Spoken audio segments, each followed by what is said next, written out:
Hi, I'm Shalane, this is Dean, and we are Grassroots Living. And this is how we live our love.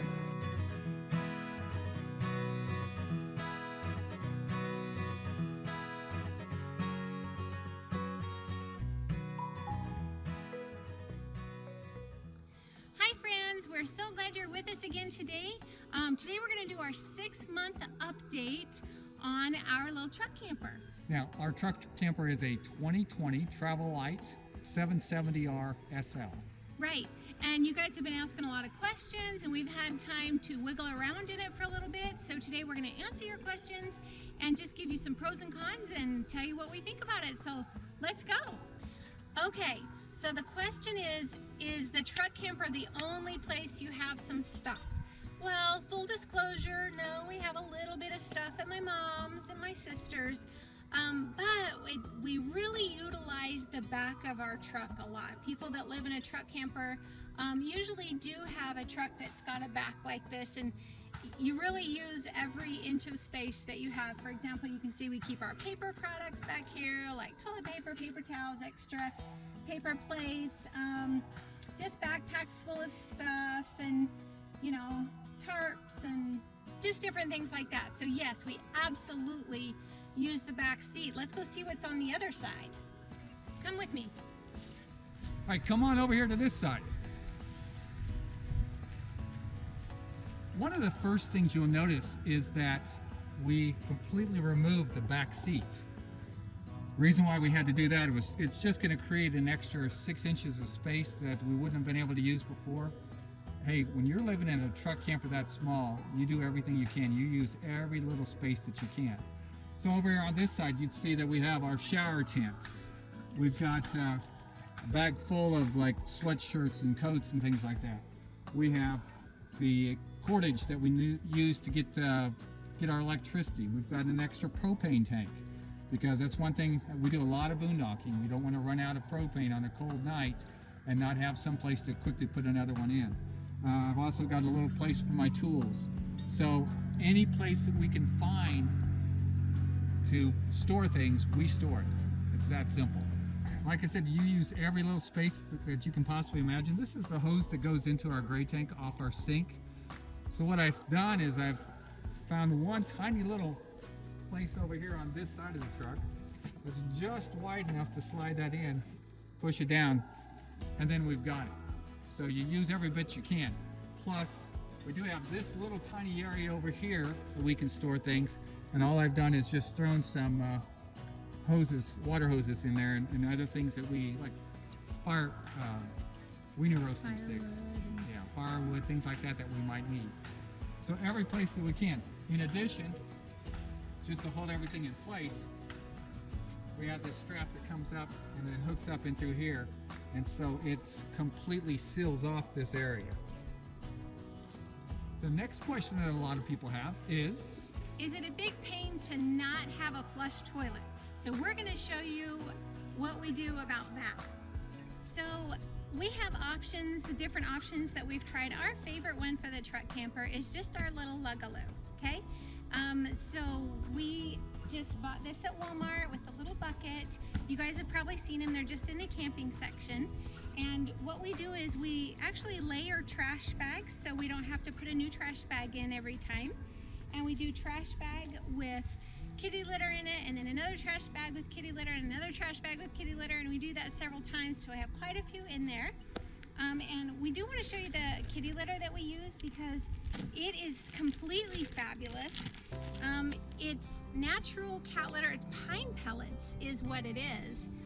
And so it has like no smell, it's really, really good. We only use this for solid waste. When we just have liquid waste, we use our little PP containers, and we have a whole video on that. We'll link it for you so you can watch it.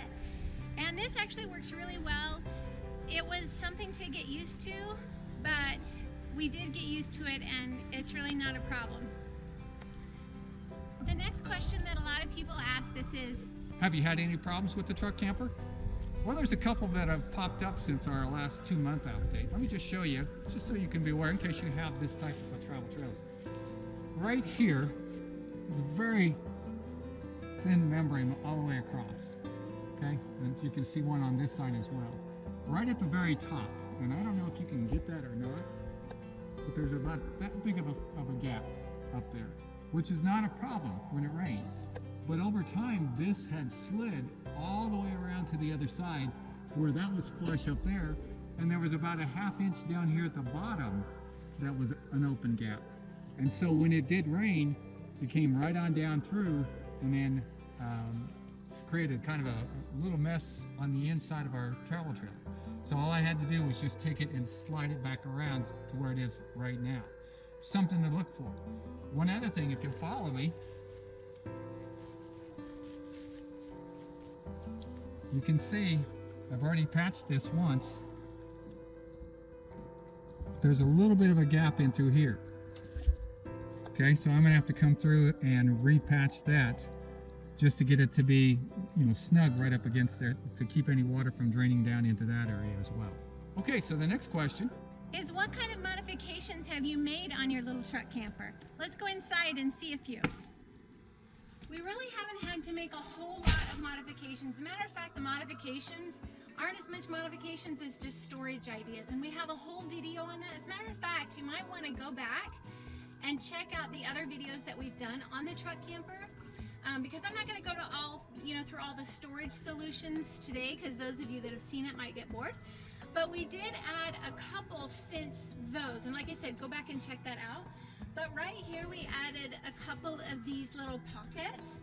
I have one here and one in the bedroom area that kind of holds like some sleep aid or something. Also right up here we found this fabulous little paper towel holder, and it's got a little shelf up here so that we can put our toothbrush and toothpaste up there. We did make one actual modification that's not just a storage solution, and that's, you're gonna have to flip around to see that, so let's do that. This board right here was just one long board, went all the way across. It tucks underneath this cushion and tucks underneath this cushion, but this is the only way to determine how much water is in your freshwater tank. So what I did was I actually cut it in half, left the hole here, so now all I have to do is lift it, check, plug it right back in, not quickly. And the other modification that we did make was to take out the table that was in here. It was a terrible wobbly table, which is very common for RVs. And we put a portable table in here, which again, we had shown you on another video, so go check those out. But we found actually that we don't use the table at all. So we tend to use this thing that we usually set our computer on when we work, when we edit, and we use this thing as well, our cutting board. So we set those on our lap, and that's kind of what we eat from. So we did go ahead and remove the table. The next question that people ask is, how do you juggle electricity and water? We only have a 9-gallon fresh water tank. How do you juggle those things when you're boondocking like we do all the time? So let's step outside. Okay, for our electric needs, not only do we have our gas generator, and if you turn into the dean's office, the last episode that we did, you'll see that I talk a lot about our gas generator. But also we have this little solar generator as well. So not only can we power that with our solar panel, as we're going down the road, we can simply put that into the input, put this into our cigarette lighter, and it's making energy as we're going down the road. It just depends on if it's a travel day or a stationary day. Either way, we're covered, especially when we're out west, like in Arizona, where they have sun every single day. All right, so in terms of water, what we do is we get these 6-gallon jugs, we fill them with fresh water wherever we can, and we just take them with us. We'll just slide them into the truck camper as we're going down the road. Whenever I need it, I can go and put it into the system. That way we're almost always covered. I actually have 2 more of these that I could put out as well. So the next question, is there enough room to actually live in that thing? It might be okay for a weekender, but can you actually live in it? Absolutely yes. We started in a big Class A and we've gone smaller and smaller and smaller. We love our little truck camper, And for us, there's plenty of elbow room. There's not much to say about that. Honestly, you just have to get in it and kind of wiggle around in it for yourself and see. But for us, there's plenty of room. As a matter of fact, if you want to kind of see a little bit more about how it works, I do have a video called A Day in the Life of Living in a Truck Camper, and it kind of shows you how I kind of do my hair and makeup and what it looks like kind of in the shower area, and cooking. Cooking's a pain in the patootie, and doing dishes is kind of a pain. I won't lie about that. But everything else is good. There's plenty of room, and you might want to check out that video, A Day in the Life of, so you can kind of see what that looks like. The next question is, what effect does this have on gas mileage? We keep very meticulous records on this because we have kind of a lot of people think would be a big diesel hog. But without the truck camper, we're looking at usually around 15 miles per gallon. With the camper on there, it drops down to about 12. Although today, we're so surprised. Now admittedly, we had about a 20-mile-an-hour wind at our back. We ended up getting 14.3 miles per gallon. Going into the wind, it might drop down to 11.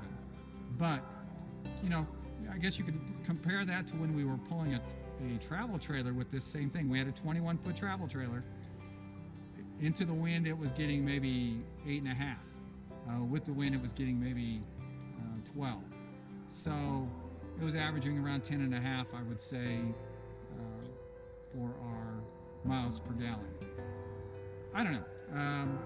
There is a little bit of a difference, but again, we loved it. We love this in terms of gas mileage so much better than pulling a travel trailer. The next question is, would we consider van life? And actually, van life, I'm going to take a seat for a second, is the only other thing I think at this point that we would consider. We would love to try van life, but the one thing we do love about this is that we can separate our house from our vehicle. So if we ever need work on our camper or work on our truck, we don't lose the other unit. We can separate those. So maybe van life just for the experience someday, because it just looks like a fun adventure. But we do love our truck and truck camper. The next question that people like to ask is, how does it handle in the wind?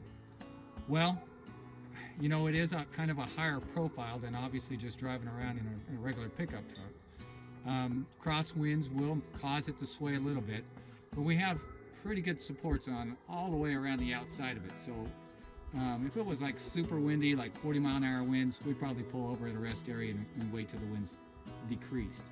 But otherwise, it's okay. It really is. And the final question is, would we do it again? The answer is yes. All right, we hope that you've enjoyed this video and that it's been helpful, and we would encourage you to go and check out those other videos so you can see kind of how we do the organization and just other things that have come up. The Day in the Life of, that's a fun one. So anything else? I think that's it. Okay, make sure you like, subscribe, and share. Until next week, this is Grassroots Living, reminding you to get down to the grassroots of what makes you happy and live your love. We're thinking of you. We'll catch you next time. Peace out.